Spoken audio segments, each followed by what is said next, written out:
누가복음 1장 26절에서 38절까지 제가 한 절 보고 여러분 한 절 보고 교독하겠습니다. 여섯째 달에 천사 가브리엘이 하나님의 보내심을 받아 갈릴리 나사렛이라는 동네에 가서 갈릴리에서 요셉이라는 사람과 약혼한 처녀에게 이르니 그 처녀의 이름은 마리아라. 그에게 들어가 이르되 은혜를 받은 자여 평안하일지어다. 주께서 너와 함께 하시도다 하니 처녀가 그 말을 듣고 놀라 이런 이사가 어찌함인가 생각하매 천사가 이르되 마리아여 무서워하지 말라. 네가 하나님께 은혜를 입었느니라. 그러나 내가 피하여 아들을 낳으리니 그 이름을 예수라 하라. 그가 큰 자가 되고 지극히 높으신 이의 아들이라 이끌어질 것이요 주 하나님께서 그 조상 다윗의 왕위를 그에게 주시리니 영원히 야곱의 집을 왕으로 다스릴 것이며 그 나라가 무궁하리라. 마리아가 천사에게 말하되 나는 남자를 알지 못하니 어찌 이 일이 있으리이까. 천사가 대답하여 이르되 성령이 내게 임하시고 지극히 높으신 이의 능력이 너를 덮으시니 이러므로 나실 바 거룩한 이는 하나님의 아들이라 일컬어질 것이라. 보라 너의 친족 엘리사벳도 너희 것을 아들을 배었느니라. 본래 임신하지 못한다고 알려지니가 이미 6달이 되었나니 그래서 하나님의 모든 말씀은 능하지 못함이 없느니라. 마리아가 이르되 주의 여종이오니 말씀대로 내게 이루어지리라 하며 천사가 떠나가니라. 아멘. 할렐루야. 이 자리에 오신 여러분들의 주의 이름으로 환영하고 축복합니다. 우리 기독교 절기 가운데에 몇 가지가 있는데 그 가운데 지금 이 시간은 대림절이라고 이야기합니다.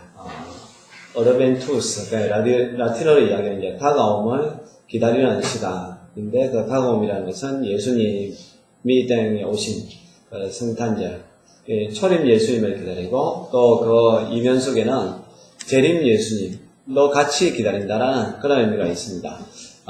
저와 여러분들은 이미 예수님, 육신적으로 오신 예수님 탄생 이후의 사람들이기 때문에 저와 여러분들은 어떻게 보면 재림 예수님을 좀 더 기다리는 시간.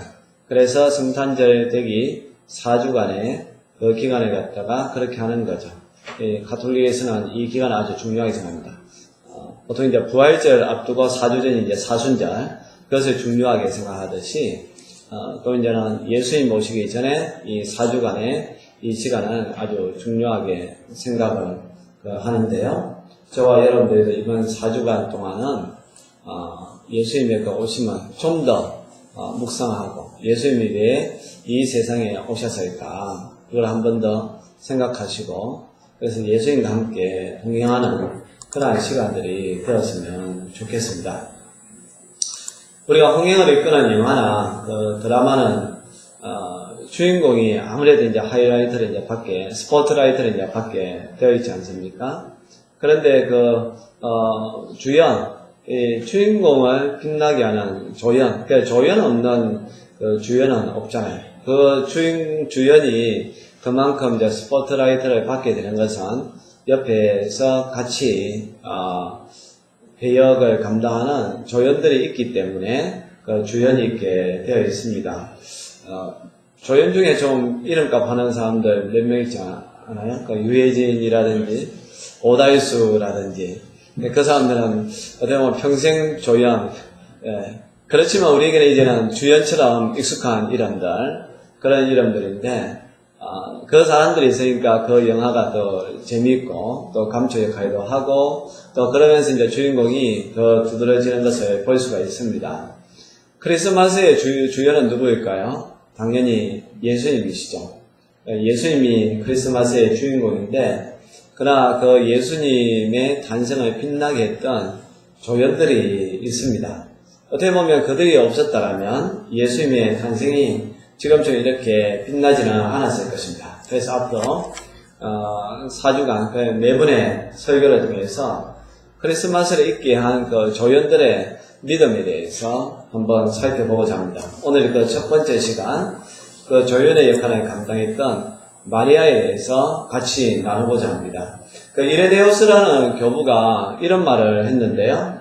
하와이에 불순종으로 묶인 매듭이 마리아의 순종을 통하여서 풀렸다. 처녀 하와가 불신으로 묶어 놓은 것을 마리아께서 믿음을 통하여서 풀어주셨다라는 이야기를 했습니다. 이 하와, 똑같은 여자지만 하와는 불순종했기 때문에 이제 하나님과의 관계가 매듭져서 묶였는데 마리아의 순종을 통하여서 풀려지게 된 것이죠. 또 불신으로 묶어 놓은 것을 믿음을 통해서 마리아가 풀어놓았다라는 이야기를 했습니다. 이 크리스마스라는 크고 아름다운 일의 그 이면에는 마리아의 믿음이 있었습니다. 왜 믿음이 중요한가 하면 마리아는 인간적으로 보면 그냥 아주 평범하고 연약한 시골 처녀에 불과했다는 것이죠. 그러니까 마리아 자체가 뭔가 특별해서 하나님께서 쓰신 것은 아니라는 사실입니다. 그럼에도 불구하고 마리아가 탁월한 사람이 된 것은 믿음으로 순종함으로 말미암아 크리스마스를 빛나게 하는 조연의 역할을 잘 감당하였기 때문에 그렇다는 사실입니다. 천사 가브리엘이 26절에 보면 이제 마리아에게 나타나는 것을 볼 수가 있는데요. 그 시기가 언제냐면 거의 엘리사벳이 잉태한 6달 후에 가브리엘이 한 외진 마을 갈릴리의 나사렛으로 보냄을 받게 되었습니다. 여러분 이 지역에 대해서도 또 특별히 우리가 좀 생각해 보면 좋은데요. 갈릴리는 이방인 혹은 이교도 나라와 경계 지역이었습니다. 그래서 종종 이방인의 갈릴리라고 이제 불려지기도 했다는데요. 그래서 이제 나사렛은 멸시받는 동네였고 이스라엘의 다른 지역보다 열등한 곳으로 간주된 곳이 갈릴리 나사렛 그 지역이라는 것입니다. 그곳에 이제 가브리엘이 나타났으니까 어떻게 보면 사람들이 예수님의 그 탄생에 대해서 생각을 했을 때 어떻게 그런 곳에서 우리를 태어나실 분이 나올 수 있느냐. 물론 이제는 예수님의 탄생은 하나님께서 약속하신 베들레헴에서 이제 결정적으로 이제 탄생을 하기는 합니다. 그러나 이 마리아가 살았던 갈릴리 나사렛, 그러니까 어떻게 보면 지역 자체, 출신 자체가 좀 비천하다는 거죠. 아무 쓸모없는, 남들이 봤을 때에 그렇게 좋은 집안도 아닌 아주 평범한 그런 여인이지만, 그런데 이 지역을 강조하는 이유가 뭐겠어요? 아무리 세상 사람들의 관점에 봤을 때에 볼품없는 그런 지역이고 또한 가문도 좋지 않는 그런 여인과 남자일지라도 하나님께서 쓰신다라면, 하나님께서 쓰시고자 한다라면 그 어떤 일도 불가능이 없다는 것을 알려주기 위해서 상세하게 기록하고 있습니다. 그런데 이 마리아에 관해서 27절에 보면 그렇게 이제 기록하고 있는데요. 다윗의 자손 요셉이라 하는 사람과 약혼한 처녀에게 이르되 그 처녀의 이름은 마리아라. 이제 몇 가지 단서를 이야기하고 있죠. 먼저 요셉과 약혼한 사람이라는 거 있고, 그 다음에 그 처녀라고 이야기하고 있습니다. 그리고 그 여인의 이름은 마리아라고 이야기하고 있는데요. 이 히브리어로 이 알마, 이 처녀라는 것은 동정절을 의미합니다. 그러니까 정확하게 이야기하면 남자와 가까이 하지 않은 여자를 이야기하는 거죠. 그리고 이제 약혼을 했다는 것은 결혼식은 안 했지만 이미 결혼한 것과 동일한 것으로 간주합니다. 보통 이제 이스라엘은 한 1년 정도 약혼의 기간이 있는데요.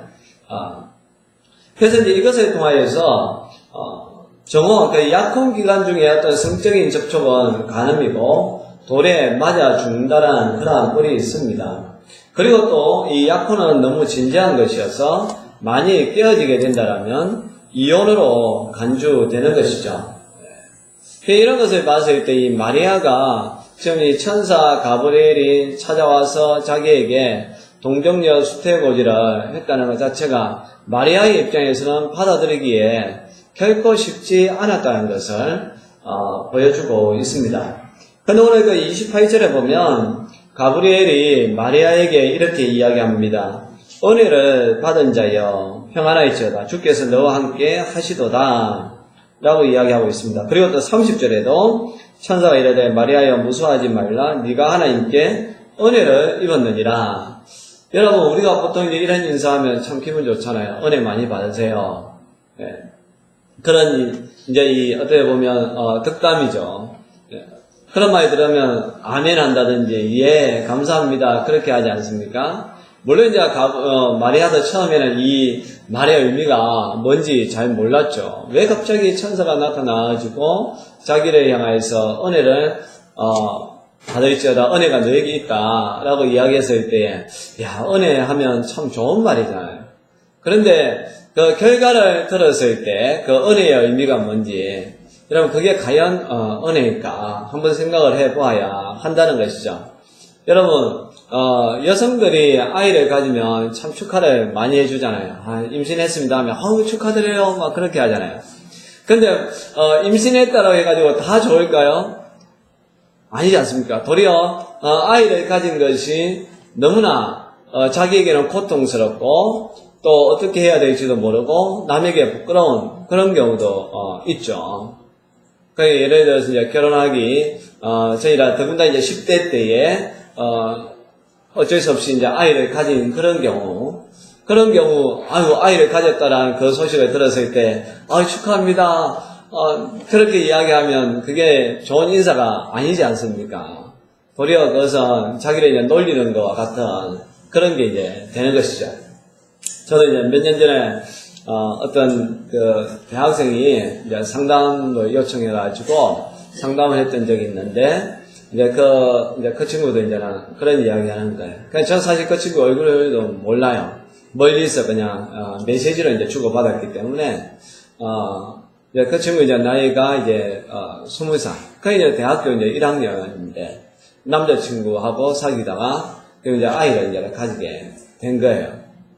근데 문제는 뭐냐면 이 남자친구가 이 변심을 해가지고 헤어지자라고 했다는 거예요.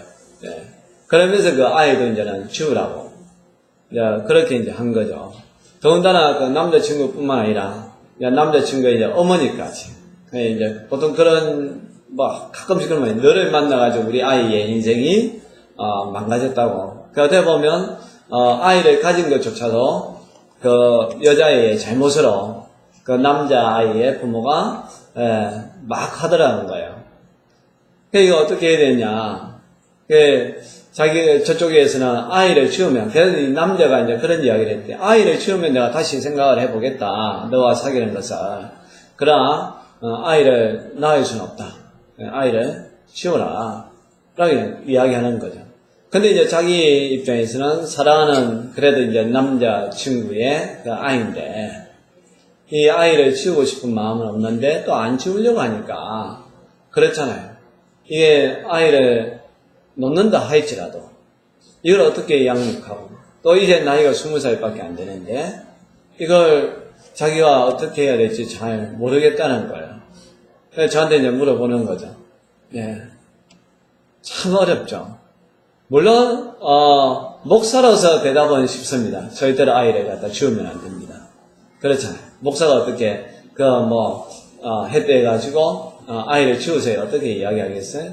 목사로서는 생명이 귀한데, 절대로 아이를 치우면 안 된다고, 이제 이야기하지만, 그러나 이제는 인간적으로 이야기하면, 정말 그래, 저 아이를 갖다 어떻게 키울 수 있을까? 참, 이제 입장이 너무 난처한 거죠. 참 대답은, 아이를 치우면 안 된다라는 이 큰 대전제 아래에서 왜 아이를 치우면 안 되는지에 대해서 참 설명하기가 어려운 거예요. 물론 이제 신앙적으로 그냥 하나님께 주신 생명이니까 하지만 그러나 우리가 현실적으로 그 아이가 태어났을 때에 그 이후에 일어날 일들이 일반 상식적으로 어떤 일들이 일어나게 될 것인지 잘 알지 않습니까? 근데 그 아이를 향해서 아이고 축하드립니다 그렇게 할 수가 없다는 거예요. 그래서 지금 마리아가 만약에 이제 지금 어떻게 보면 천사 가브리엘이 성령으로 네가 아이를 갖게 될 것이다 라는 그 이야기를 들었을 때에 그가 정말로 이 세상에서 사람들이 생각하는 그러한 상황이라든지 현실 그리고 사람들의 그런 이몽 그런 것을 생각을 했더라면 절대로 그 상황 자체를 받아들일 수가 없는 거예요. 예, 앞에서 이야기한 것처럼 율법적으로 본다라면 그런 돌에 맞아 죽을 확률이 100%죠. 그리고 설령 돌에 안 맞아 죽는다 할지라도 이 이혼 정서를 써서 보내버린다라면 그 여자가 또 어디 갈 곳이 어디 있겠습니까? 여러분, 마리아의 나이가 결코 많지 않습니다. 그 시대적으로 본다라면 16세 정도가 마리아의 나이입니다. 내가 그때 그래서 대학생에게 했던 말이 그 말이에요. 참 아이를 키우면 안 된다고 하면서 마리아 이야기를 했어요. 마리아의 나이는 16세쯤에 아이를 낳았는데 정말 마리아도 그 상황적으로 봤을 때는 도저히 받아들일 수가 없는 상황이지만 그러나 믿음으로 하나님의 말씀에 순종해서 받아들였을 때 그 아이가 세상을 구원하는 예수님이었더라. 우리 자매님이 겪고 있는 그 상황적으로 봤을 때는 쉽게 받아들일 수 없지만 그러나 하나님께 주신 귀한 생명이니까 믿음으로 감당을 했으면 좋겠습니다. 라고 이제 이야기를 했습니다. 지금 저도 사실 좀 궁금해요. 그 이후에 어떻게 되었는지.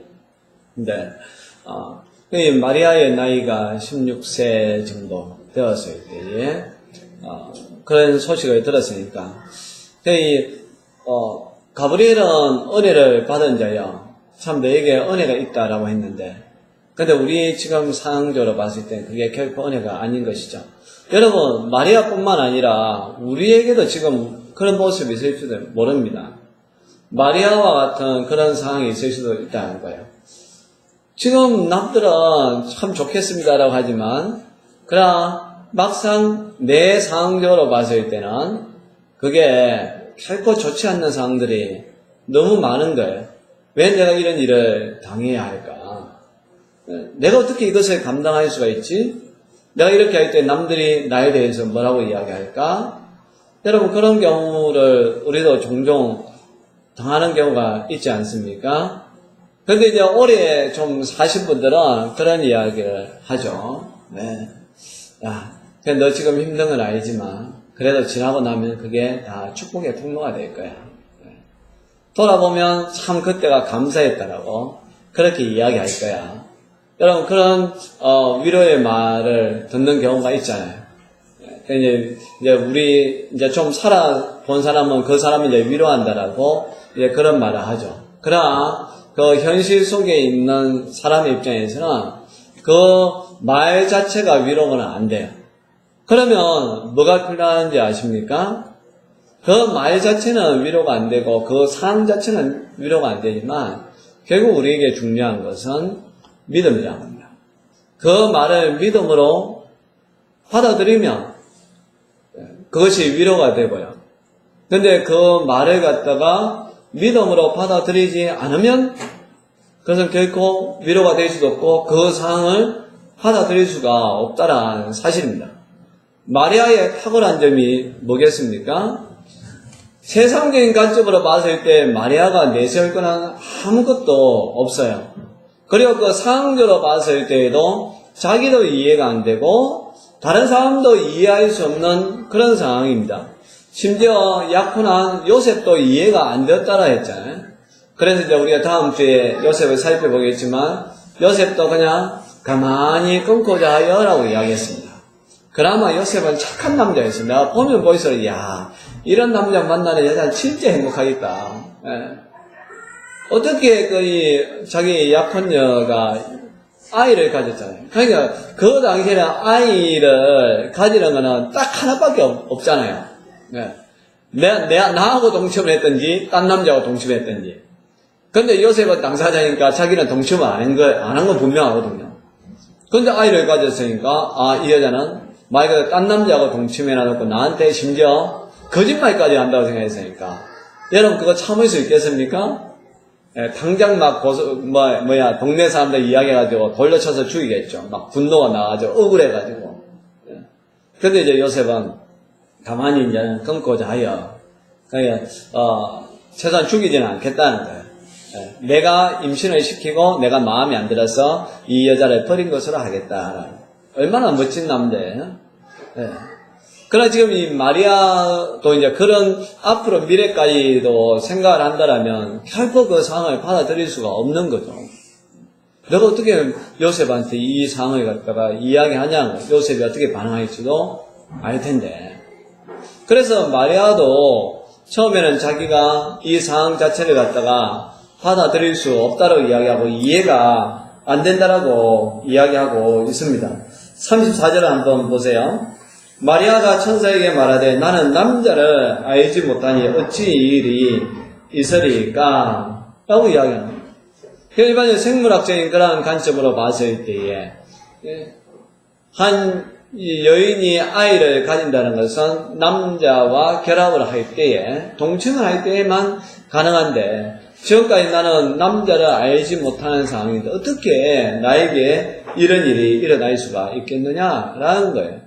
그런데 그런 경우에 이제 천사가 좀 잘 설명을 해주면 좋겠는데, 그냥 어떤 이론적으로 잘 이야기해주면 좋겠는데, 또 이제 이론이 아니라 뭐라고 이야기합니까? 35절을 보니까 성령이 너에게 임하시고 지극히 높으신 이의 능력이 너를 덮으시리니 라고 이야기합니다. 성령님이 그렇게 해주겠다는 거예요. 그럼 마리아는 성령님이 누군지 들어본 적도 없죠. 도대체 그 존재, 성령이 남자인가? 어떻게 뭐 성령님이 나이가 아이를 갖게 해준다는 거지? 도저히 이제 이해할 수 없는 거잖아요. 그래서 필요한 게 뭐냐? 이런 경우에 믿음이라는 겁니다. 우리가 세상에 살다 보면요, 이해할 수 없는 게 너무나 많이 있습니다. 저도 이제 가끔 그런 이야기해요. 저도 이해 못해요. 저도 이제 제 주위에서 일어나는 일들에 대해서 이게 이해 안 되는 게 너무 많고, 때로는 어떻게 해야 될지도 모르는 게 너무 많아요. 보니까 살면 살수록 더 이해 안 되는 게 많은 거죠. 여러분들 이 나라를 봐도 이해가 잘 안 되잖아요. 우리나라가 왜 이렇게 되었을까 이해가 안 되죠. 또 여러분들의 어떤 지금 상황적으로 일어났던 그러한 일들을 봐도 왜 이렇게 되었을까 이해 안 되는 게 많이 있지 않습니까?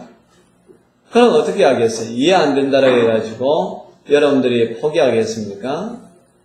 그게 아니라 그럴 경우에 우리에게 필요한 것은 믿음이라는 거예요. 그러니까 마리아의 탁월한 점, 왜 마리아를 통해서 하나님께서 일하셨느냐 하면, 마리아가 세상적으로 봤을 때에 누군가보다 어떤 탁월한 건 아무도 없지만 그래도 마리아는 믿음이라는 게 있다. 믿음으로 그 상황을 받아들였다는 것이죠. 그러면서 이제 천사가 그럼에도 불구하고 어느 정도 이해할 수 있는 것에 대해서 알려주는 게 있습니다. 너의 친족 엘리사벳도 이미 잉태했다. 나이 많아서 전혀 잉태할 수 없는 그 상황이었는데 하나님께서 그에게 생명을 주셨다. 이 사람이 누군가 하면 이제 세례 요한이거든요.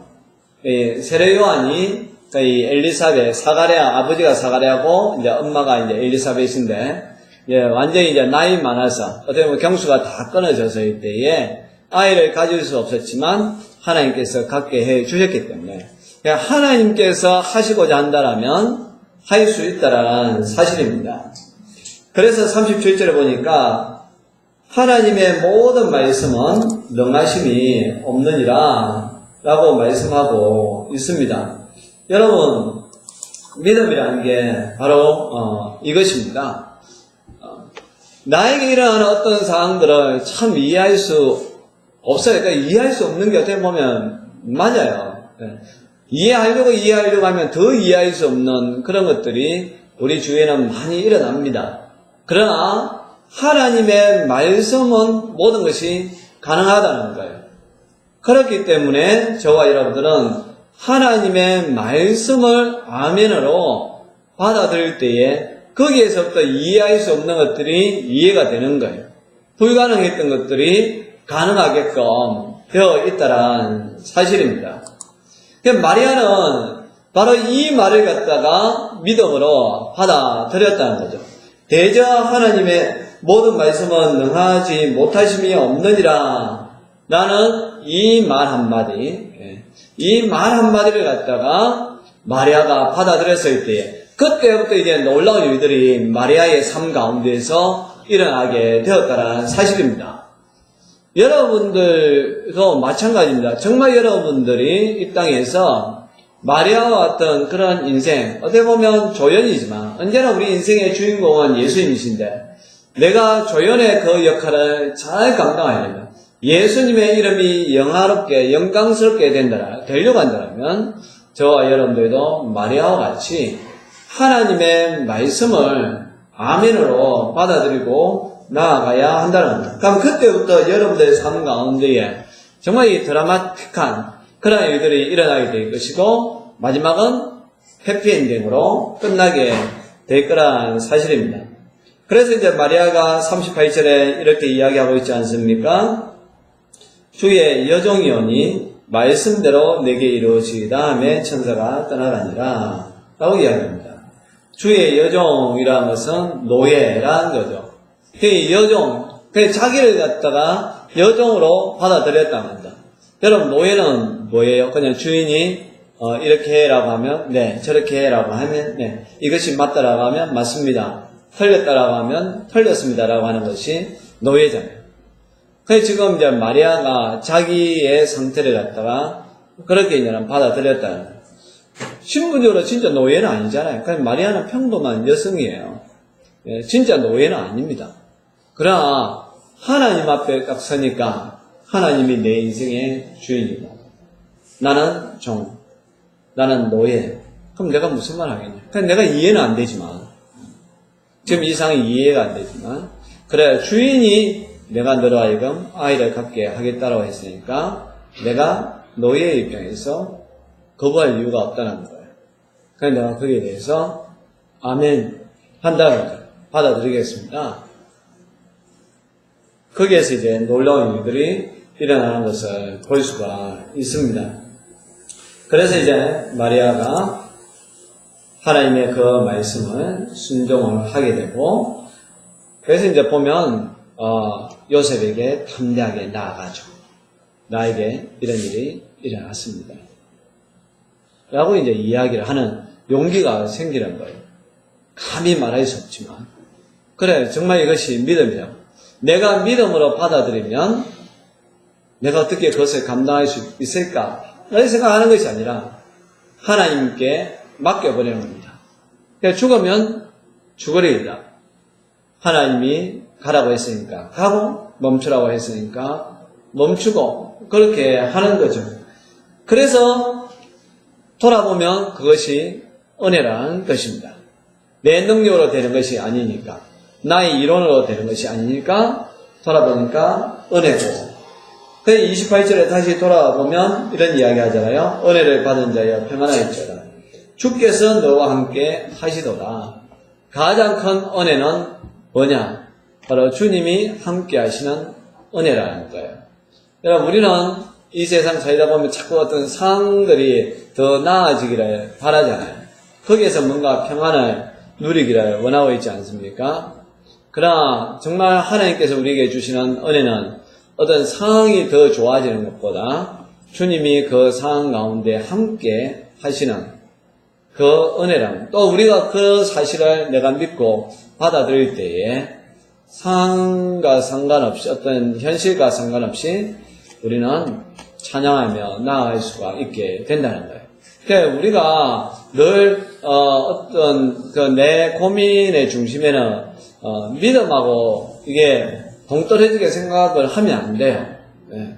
그러니까 우리는 자꾸 이 불평, 원망하고 고민하는 게 뭡니까? 대부분 다 상황적인 거잖아요. 나에게 뭔가 이런 게 이제 있어야 되는데 없다는 거죠.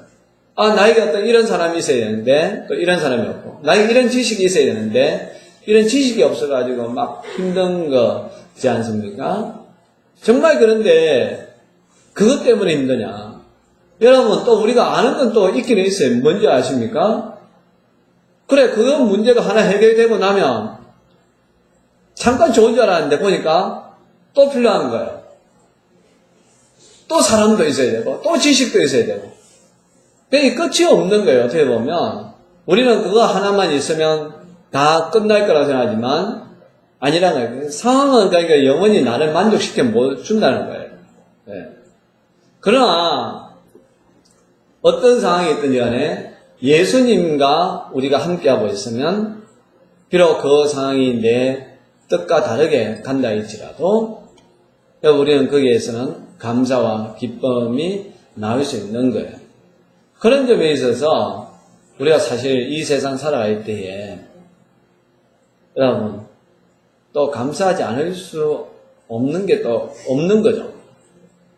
어떻게 보면 참 부족한 것 같지만 그래도 주님이 나와 함께하고 계시니까 얼마나 또 감사하냐면 그러니까 바울이 우리에게 계속해서 이야기했던 것도 그거예요. 기뻐하고 감사라는 게 자꾸 어떤 상황적으로 보지 마라. 바울은 그래서 감옥 안에서도 나는 너무너무 기쁘다는 거예요.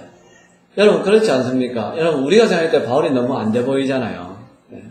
근데 바울은 이제 늘 이제 그런 이야기를 이제 할 때도 있었거든요. 나 정말 진짜 죽고 싶다고. 이해가 잘 안 되겠지만 마음으로는 진짜 나 빨리 이 육신에 떠나서 주님과 함께 거하기를 바란다고. 그런데 내가 못 죽는 이유는 그러니까 주님이 나를 살려주니까 살려주신 그 이유 때문에 나는 그냥 이 일을 받아들인다라고 이야기하고 있거든요. 그래서 생각해 보세요. 그래서 바울이 로마 감옥에 이제 갇혀 있지 않습니까? 우리가 봤을 때는 육신이 너무 제한되어 있으니까 야 너무 안 됐다. 어떻게 그 답답한 데를 지낼까 하지만 바울의 입장에서는요 몸도 안 좋고 한데 어디 갈 필요가 없는 거예요. 가만히 앉아 있으면 그냥 이 간수들이 이제 돌아가면서 왔다 갔다 하죠. 그러니까 옛날에는 자유의 몸일 때는 자기가 돌아다니면서 막 복음을 전해야 됐잖아요. 근데 로마 감옥에 있을 때는 자기가 다닐 필요가 없고 가만히 앉아 있으면 복음을 들으러 돌아가면서 오니까 얼마나 좋은지 몰라요. 여러분들 간수들이 복음을 들을 것 같아요? 안 들을 것 같아요? 안 들을 것 같죠? 잘 듣습니다. 믿는 거하고 다르지만 심심하거든요. 제가 이야기했잖아요. 저도 의경 시절에 유치장 근무를 해본 적이 있어요. 그럼 이제 한 6시부터 다음날 아침 9시까지 이제 이 유치장에 이제 딱 들어가 있거든요. 그러면 저 앞에 이제는 그 유치인들이 이제는 들어와 있죠. 그러면 저쪽에 있고 밖에. 그러니까 우리도 밖으로 못 나가요. 그 근무 시간에는 밖에서 문을 잠가버려요. 우리도 못 나가겠다. 그러면 밤새도록 뭐 하고 있겠습니까? 그러다가 잘 수도 없잖아요. 근무 시간이니까. 가만히 있으니까 심심하니까 결국 그 유치인들하고 뭐 하는 이야기하는 거죠. 유치인들도 어떻게 보면 참 고민이 많잖아요. 그 안에 들어와 있으니까 잠이 오겠습니까? 그러니까 그 유치인들하고 막 이야기하는 거예요. 그래서 저는 거기 있을 때 스님이 우리 스님 한 분이 하여튼 뭡니까 이 연정에 쌓여가지고 사랑했던 여자를 있다가 결국 그 여자가 떠나가니까 그걸 못 이겨가지고 그 여인을 죽여가지고 살인죄로 들어온 분이 있어요. 우리 스님께서 계신데 한 포럼 정도 그 안에 있었거든요. 있으니까 저는 이제 그때 이제 신앙생 아닙니까? 나는 기독교, 그는 불교. 그분도요. 그분은 그 땡중은 아니에요. 땡중은 아니고 일반적으로 아무나 중된 그게 아니에요. 진짜 엘리트 코스를 밟고 그 불교 대학까지 나오고 3년 동안 참선까지 하고 그리고 나서 이 큰 스님한테 법명까지 받았던 사람이 법명도 내가 기억한다니까. 천공. 법명이 천공, 계일청자의 불공자. 그러니까 우리가 증명을 할 때 아주 막 깨끗하고 공이라는 거는 이제 비어있나. 아무 욕심이 없나. 이 법명이 이제 그런 거예요. 그런데 거기 이 포럼 동안 저도 이제 방법무 이제 하고 하니까 뭐 하겠습니까? 그분과의 아주 깊은 종교 간의 대화를 하는 거죠. 저는 기독교에 대해서 이야기하고 저는 그 사람한테 불교에 관해서 막 궁금한 걸 물어보는 거예요. 왜 그렇게 하느냐, 뭐 하느냐, 막 해가니까. 그러니까 어떻게 보면요, 거기에 갇혀 있으면 굳이 뭐 나가서 전도 안 해도요, 그냥 간수들 뭐 교대로 근무할 때 그 사람들도 얼마나 따분하겠어요. 그래서 처음에는 논리 있는 이야기도 하고 하겠지만, 그러나 이제 바울이 아주 진짜 심도 있는 이야기를 하겠죠. 인생이 뭔지 아느냐.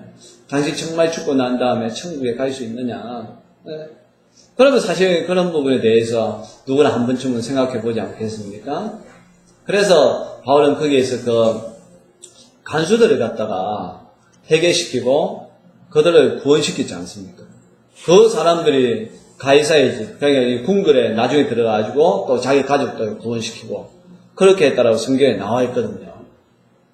어제 그러니까 바울의 입장에서는 우리가 보면 바울이 그 좁은 감옥에 갇혀 있으니까 참 너무 안 됐다라고 생각하지만, 그러나 바울은 내가 지금 육체적으로 봤을 때는 이 좁은 감옥에 갇혀 있지만 그래도 주님이 나와 함께하고 계시니까 나는 너무 기쁘다는 거예요. 평안하다는 거예요.